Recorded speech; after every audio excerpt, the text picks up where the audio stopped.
Zee 24 तास एक पाऊल पुढे. नमस्कार, मी ऋषी देसाई. प्राईम वॉच मध्ये आपलं स्वागत. अहिंसेची भूमी असलेलं जगविख्यात बुद्धगया रविवारी सकाळी बॉम्बस्फोटाने हादरलं. अशांतता माजवणारे सीसीटीव्ही फुटेजमध्ये दिसतीलही कदाचित, तर या प्रश्नावरून राजकारण करणारे मात्र आज दिवसभर मीडियासमोर झळकतायत. खरं तर या परिसराला धोका आहे हा आयबीच्या इशाऱ्याकडे यंत्रणांनी दुर्लक्ष केलं. पण नेमकं बुद्धगयेला का टार्गेट बनवण्यात आलं, कुणी आखला होता हा कट, आणि या स्फोटांच्या ज्वाळावर कुणाला शिजवायचंय राजकारण, या सगळ्यावरच आहे आजचा प्राईम वॉच. बुद्धगयेचं राजकारण.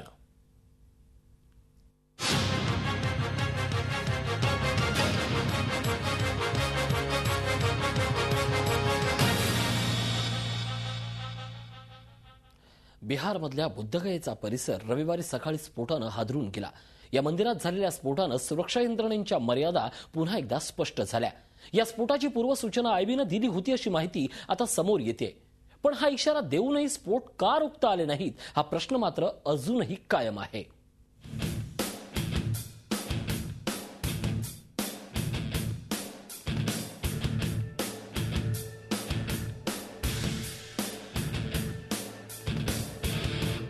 शांततेला लाभलेलं अलौकिक अनुभूतीचं स्थान म्हणजे बुद्धगया. पण हेच बुद्धगया साखळी स्फोटानं किंचित भयकंप झालंय. जगभरातल्या भाविकांचं श्रद्धास्थान असलेलं बुद्धगयाचं मंदिर रविवारी पहाटे साखळी स्फोटानं हादरून गेलं.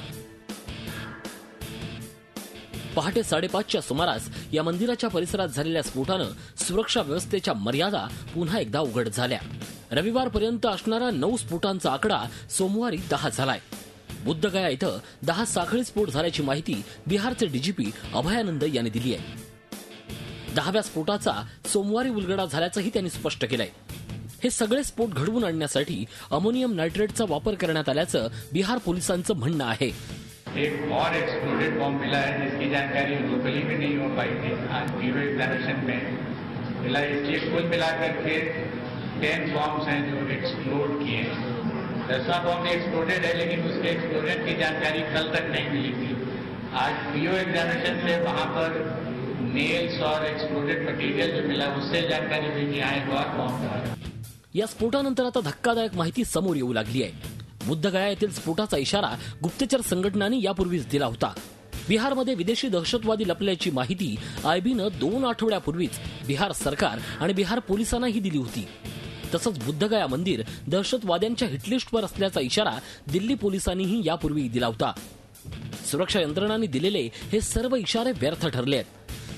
या स्फोटानंतर केंद्रीय गृहमंत्र्यांची रविवारची प्रतिक्रिया ही तर सरकारी पठडीतलीच होती.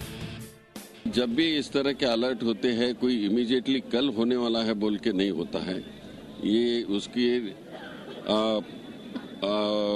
विशेषता पटना के और विशेषता जो बिहार के जो ऑफिसर्स है, पुलिस ऑफिसर, उन्होंने अभी 2 या 3 दिन पहले ही पूरा टेम्पल का रिव्यू ले लिया था. रविवारी घडलेल्या स्फोटानंतर आणि त्यानंतर देशभरातून झालेल्या टीकेनंतर सोमवारी ही ठोस कारवाई दिसलीच नाही. अभी कुछ नहीं कह सकते सिक्योरिटी लैप्सेस किसके हैं. ये जब तक इन्वेस्टिगेशन पूरा नहीं होता है तब तक इसमें कुछ नहीं कह सकते. बिहार की पुलिस है, उन्होंने 3-4 दिन पहले ही वहां रिव्यू ले लिया था, पूरे एरिया का रिव्यू ले लिया था. और सिक्योरिटी जो अलर्ट हम बार बार देते हैं उसके बारे में भी वरिष्ठ अधिकारियों ने वहां अपना एग्जामिनेशन किया. सरकारी यंत्रणेची ही निष्क्रियता म्हणायची की जराशा गाफिलपणाचा दहशतवाद्यांनी उचललेला फायदा म्हणायचा हा प्रश्न चिंतनीय आहे. पण मुद्दा कुठलाही असो, राजकारण मात्र या विषयावर रंगलंच पाहिजे. विरोधकांनी या हल्ल्यानंतर आता जोरदार हल्लाबोल केलाय. देश के ऊपर माओवाद और आतंकवाद दोनों का बहुत ही गंभीर खतरा है. और अगर इतने महत्वपूर्ण आस्था के केंद्रों को टारगेट कर रहे हैं और पर्याप्त इंटेलिजेंस के बावजूद अगर उचित समय पर सुरक्षा और कार्रवाई में चूक होती है तो इसको गंभीरता से लेने की जरूरत है. भारत सरकार का आईबी अगर रिपोर्ट दिया था स्टेट गवर्नमेंट को तो ये सारी जिम्मेवारी स्टेट गवर्नमेंट को लेना पड़ेगा. दहशतवाद्यांनी रविवारी सकाळी 5:30 आणि 5:58 ही वेळ साधत भगवान गौतम बुद्धांच्या ऐतिहासिक मंदिराला टार्गेट केलं. महाबोधी मंदिराच्या संकुलात 4 स्फोट झाले तर 3 स्फोट तेरेगा विहाराजवळ झाले. पण या निमित्तानं एक गोष्ट मात्र पुन्हा अधोरेखित झाली आहे. या देशात आपण कुठल्याही ठिकाणी हल्ला करू शकतो हे दहशतवाद्यांनी पुन्हा एकदा दाखवून दिलंय. स्फोटाचा इशारा दिला होता. या हल्ल्यातल्या दोषींची गय केली जाणार नाही आणि हा हल्ला म्हणजे सरकारी अपयश. या सर्व पठडीतल्या उत्तरांची गेले 2 दिवस पुन्हा पुन्हा उजळणी होतीये. पण या सगळ्या स्फोटांनंतरही अशा प्रकारचे दहशतवादी हल्ले रोखण्यासाठी प्रभावी यंत्रणा कधी निर्माण होणार याचं उत्तर मात्र कुणाकडेच नाहीये. Bureau report, Zee Media, Mumbai. घटना कुठलीही घडो, मग ती आपत्ती असो किंवा बॉम्बस्फोट, त्यावर उपाययोजना, मदत, पुनर्वसन काहीही झालं नाही तरी चालेल, पण राजकारण मात्र व्हायला हवं. गेल्या काही दिवसात प्रत्येक दुर्घटनेनंतर राजकारण होतंय आणि यावेळी सुरुवात केली आहे ती काँग्रेसचे ज्येष्ठ नेते दिग्विजय सिंग यांनी. बुद्धगयेतील स्फोटाच्या कानठळ्यातून सावरतो न सावरतो तोच आता आरोप प्रत्यारोपांच्या फैरी जडू लागल्यात. देशात कुठलीही घटना असू देत, परिस्थिती कितीही गंभीर असो, त्यावर आरोप प्रत्यारोपावरून खालच्या पातळीवर गेलंच पाहिजे असं चित्र गेल्या काही वर्षात नेहमीच पाहायला मिळतं. काँग्रेसचे प्रवक्ते दिग्विजय सिंग.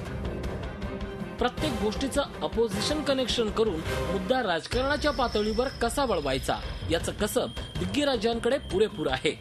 बुद्धगयेच्या स्फोटानंतरही त्यांनी ट्विट केलं आणि स्फोटाचं राजकारण सुरू झालं. मोदींच्या जवळचे अमित शहा अयोध्येत जाऊन राम मंदिराचा मुद्दा काढतात. मोदी आपल्या भाषणात नितीश कुमार यांना धडा शिकवण्याबाबत बोलतात. याच्या दुसऱ्याच दिवशी बुद्धगयेत बॉम्बस्फोट होतात.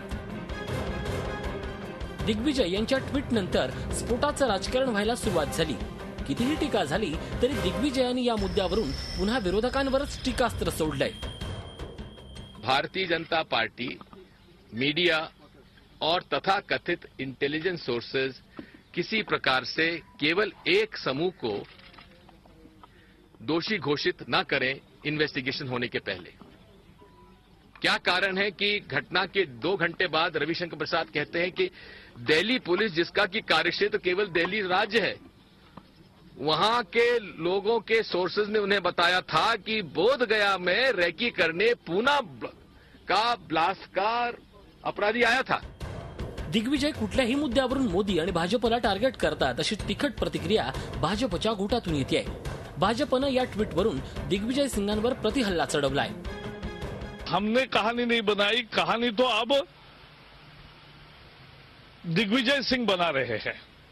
और इसलिए मैं इतना ही कहूंगा कि उनके ग्रसित मानसिकता में उनको हर बार बीजेपी को गाली गलौज करना है, यही उनका ब्रीफ है. और मोदी का खौफ उनके दिल में साफ दिखता है. स्फोटानंतरचं राजकारण केवळ आरोप प्रत्यारोपांपुरतं मर्यादित राहिलेलं नाहीये. बिहारच्या मुख्यमंत्र्यांना अडचणीत आणण्यासाठी राजदही सरसावली आहे. लालू प्रसाद यादव यांनीही थेट नितीश कुमारांना टार्गेट केलंय.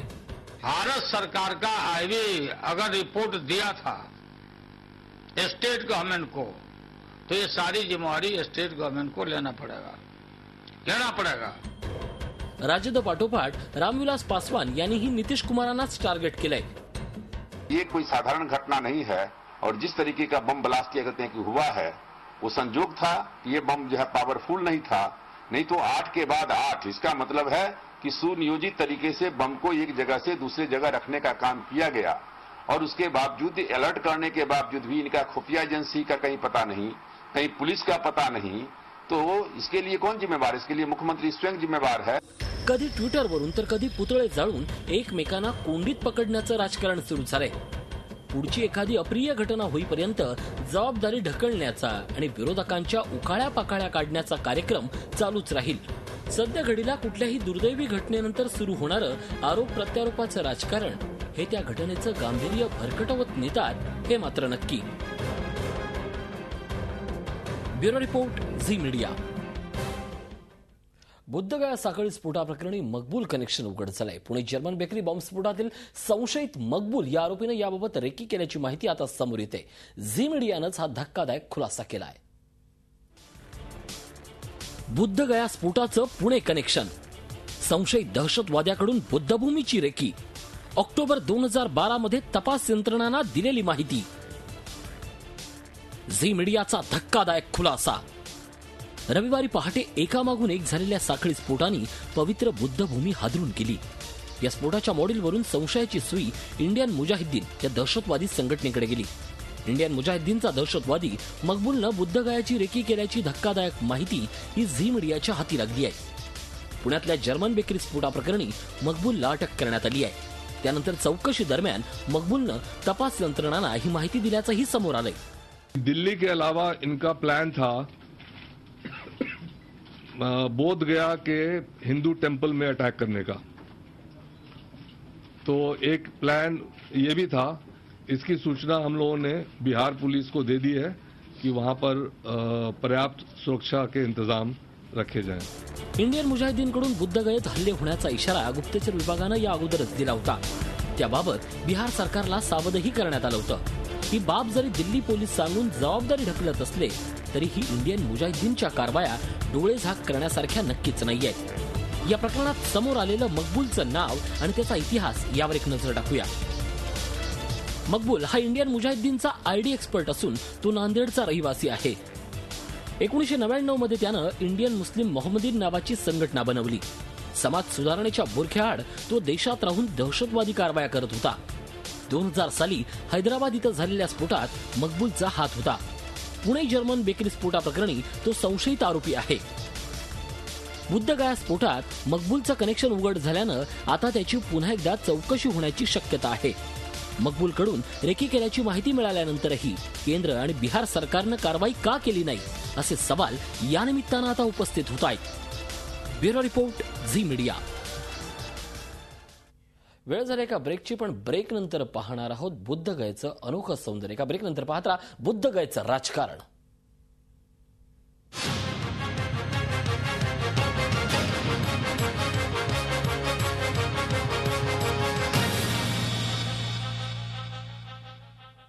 झी 24 तास एक पाऊल पुढे.